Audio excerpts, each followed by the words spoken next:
Hey guys, in this video let's review Othercide.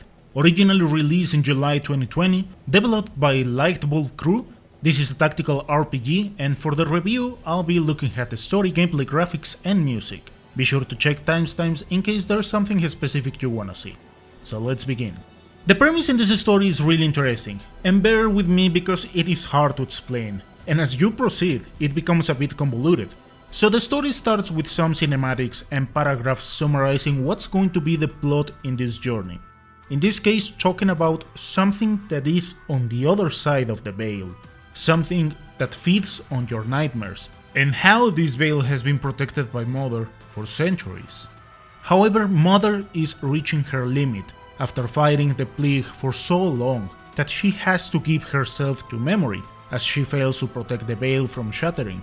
The so-called veil shattered as the child is a chosen one whose suffering took over him. With this, reality and unreality fuse, destroying the city and creating the dark corner, where the Red Mother and Memory will trail their way to save the child from suffering. So that is how Memory starts creating daughters from Mother's experience. That could be used as a summary of what's going on here. And I know this could bring more questions than answers, but as you venture further, you'll get the remaining pieces of this story where they explain why suffering took over the child, pretty much all the things that he had to live to reach that particular point. That side of the story is shown with the bosses. As for Mother, she has to regain her memories. This is done by beating random enemies as you advance, so you can read about her different phases through centuries. I'll be honest, when I started this game I was quite confused, like, hey, what the heck is going on? So you have to read really well every piece of text that is given to you, because that is how you can put together all the pieces in this story. And once you assemble everything, you can get what exactly they are talking about, what they mean with the others, memory, suffering, and stuff like that. For me, it is a 9. Gameplay wise, I'll say it right away. If you can't handle hard games, or if you are not patient so you can check and understand how different mechanics play in a game, just stay away from it. Because as you start, it states that the game loops with that idea. You are going to get beaten, but in that process your daughters are going to get stronger. The first thing you have to do in this game is create 3 daughters from 3 initial classes. The catchy thing here is that they can't recover their HP unless you sacrifice another daughter with the same level or higher. In the process they also add extra bonuses depending from the level they have. So the main idea is stay alive as much as possible, because as you discover and beat the bosses, you'll get some extra bonuses like extra damage, HP, tokens to revive daughters, memories, which are another kind of bonus for your attacks, and so on. Once you jump into the fray, you'll notice that there are different game modes like surviving, save souls, defeat lost souls, and rout the enemies. The sad thing about this is that there aren't many maps, so you will see the same areas a good number of times.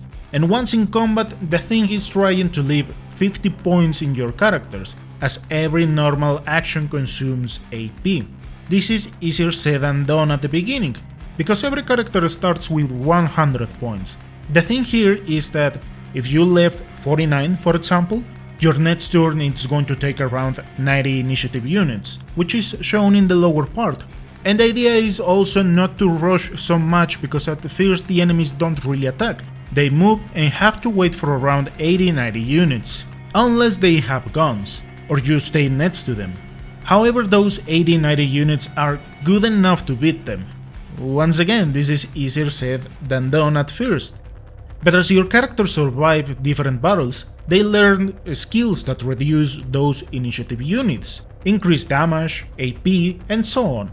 However, if they also messed up real good in some quest, they can learn skills that reduce some attributes, or the total experience they'll get at the end of the quest.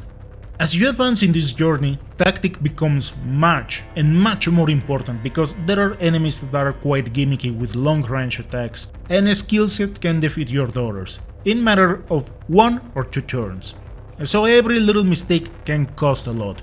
Reason why it is important to train multiple characters, so they can serve as sacrifice or fillers in your team. And once you reach a boss, say goodbye to at least one of your daughters, because they most likely are going to bully your team real good, as they have stupidly powerful skills. I am not going to say they are impossible to beat without losing characters, but for that you will have to create a cheesy strategy, otherwise these fights are tough, but really entertaining and rewarding once you get to beat them. Something worth mentioning is that the dialogues of the game are quite repetitive, so it can turn a bit tedious as you play. For the gameplay, I'll say it is a solid 8.5. In the graphics section, I usually check game performance, the aesthetics of the game and stuff like that. This is the Switch edition, and I had some issues with it where the character portrait got messed up a couple of times, and after finishing some quests the game closes from time to time. Fortunately, I never lost anything, but it was worrisome. Other than that, I had no issues. As for the aesthetics of the game, I like them so much. It reminded me to The Evil Within. Those scenarios with grayscale and creepy crawlers added a lot of personality to this game. In general, the whole environment and characters have extraordinary ideas. Unfortunately, as I said in the gameplay section, you are going to see the same maps a good chunk of time, and the same thing happens with enemies as they just change a bit from one another, turning the game a bit tedious as you go further, because you are bound to be defeated several times. Therefore, you are going to loop the same maps over and over again. Considering the Switch issues and its repetitive nature, this edition gets a 7. And for the music, it has some amazing arrangement from different composers that play metal music, but also they spice things with some electronic, and as far as ambience goes, it fits really well that raining sound in different stages and the main menu. What I enjoy the most is that these tracks change as you advance in the quest or depending from the remaining HP with bosses, turning the fights into something dynamic.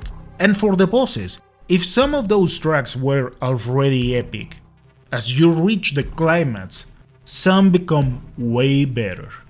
Those cello sounds along the bass and guitar did the trick with this game. My only issue is that those tracks are a bit short, unfortunately making the game a bit repetitive with the previous points already mentioned in its graphics and maps. Nonetheless, if heard alone, they are excellent. It is an 8.5. Othercide final score is an 8.2. If this were a PS4, for example, I would say it is an 8.6. It is definitely a good tactical RPG. They did an extraordinary job with the premise of the story and several parts in its gameplay, music and aesthetics. There is definitely room for improvement in their tracks, polishing some issues, but that may be more about the Switch itself, and trying to avoid what I call the classic scene in RPGs with a repetitive nature. Thank you so much for watching, and I'll see you next time.